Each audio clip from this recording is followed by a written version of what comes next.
It has always been part of my life, being the nature of a family business.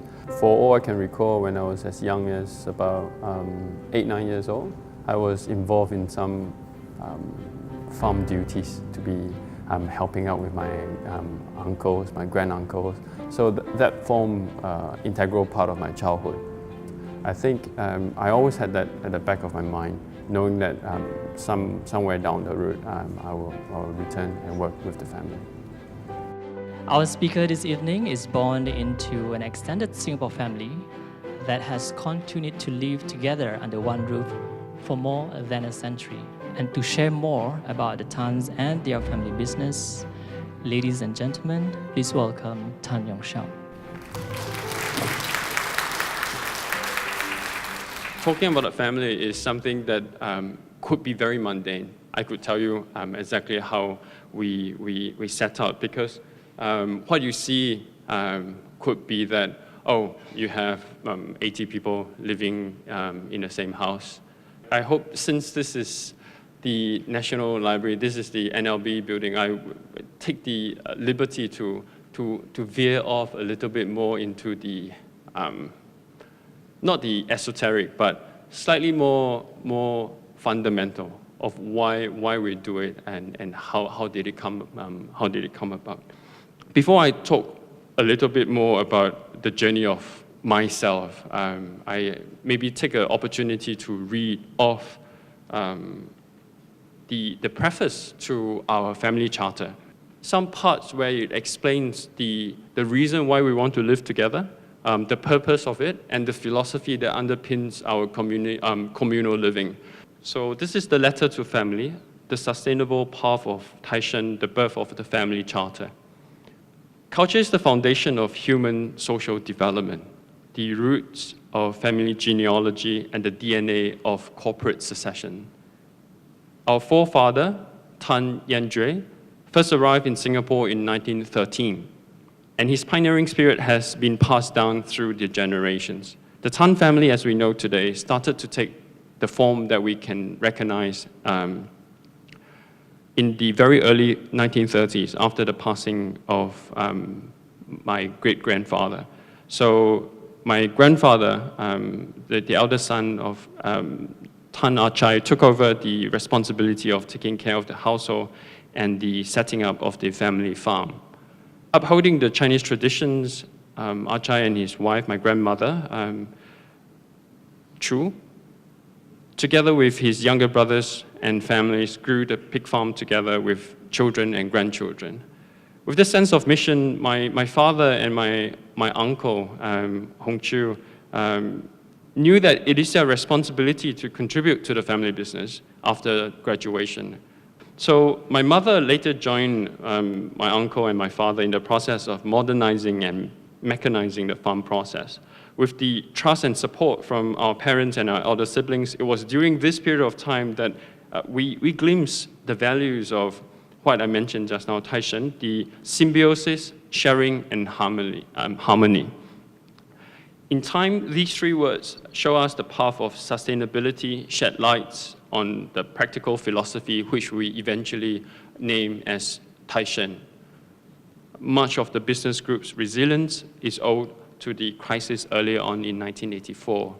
By then, we would be the largest pig farmer in Singapore. We will be producing about 10% of the entire pork consumption in Singapore. And that was then in 1984 that we received the information that there is a national policy that pig farming and most large-scale agricultural operation has to come to a stop.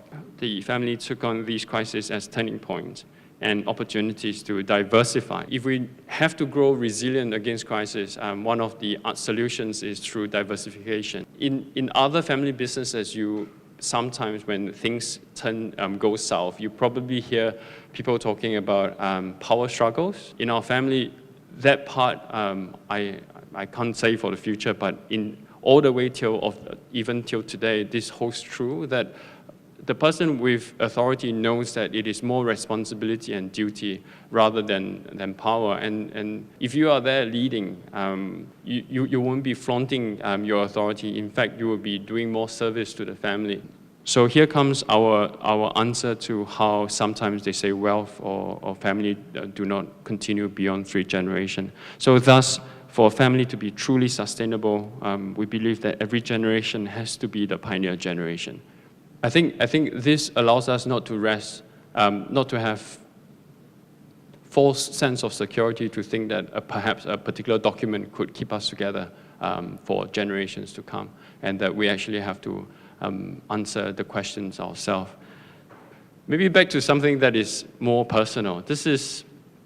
We talk about the journey of the self. Knowing that your living arrangement is different from your schoolmates and your childhood friends, you make yourself very self-aware right from the very beginning.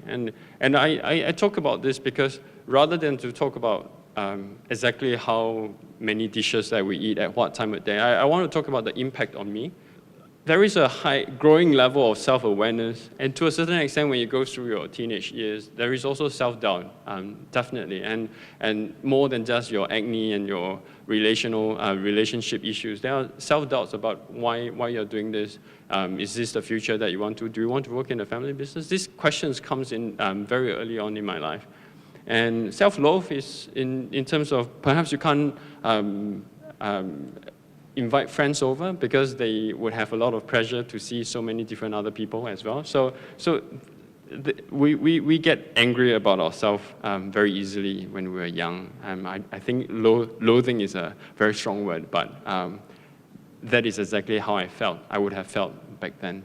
And slowly you have to go through the process. You'll probably be more, you acquiesce, you'll be more reflective in the process. You probably have gained a bit of self-control and self-knowledge.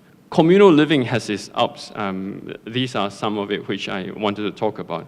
I've already aired my dirty laundry, so I probably don't have to talk about the problems of staying together. Those can be the questions, because I know that those will be the questions, so I don't have to address them now. What do you like about living in such a big family altogether, and what are the main challenges? So maybe the top 3 for each.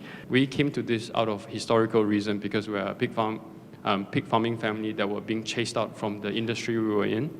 And we had to find a way to continue to live together, and that's how we came about. So I think it was with all this understanding that it built in a thick layer of understanding of our interdependency. And when you have that almost a social compact, when you have that as the very founding reason of why you want to stay together. It is not about strangers trying to come together and say, you know, we want this particular arrangement, let's set out the rules. This came because of a reason. There's a legacy to the process. I think you wouldn't want to jeopardize the process. And therefore, conflict management has to come from your heart as well. I spend quite a fair bit of time talking about self and self-understanding, self-loathing, because there's no prescriptive way to fully resolve conflicts and problems except to know what is within you. One of the things that I care really about is knowing myself, especially when I live in a family that is quote-unquote unorthodox. The need to ask or to have an answer, I think kind of drive and pushes me to books. And to a certain extent, books that ask about the underlying systems and structure of the human society. Therefore, I put the equation that knowledge equates to emancipation. You only know that you are truly free when you have the knowledge of the subject matter. And in my particular case, it's not about anything else, it's about the self and the community. If you know why you become what you have become, you are more content. And that contentment actually arises from the understanding and the emancipation of knowing who you are.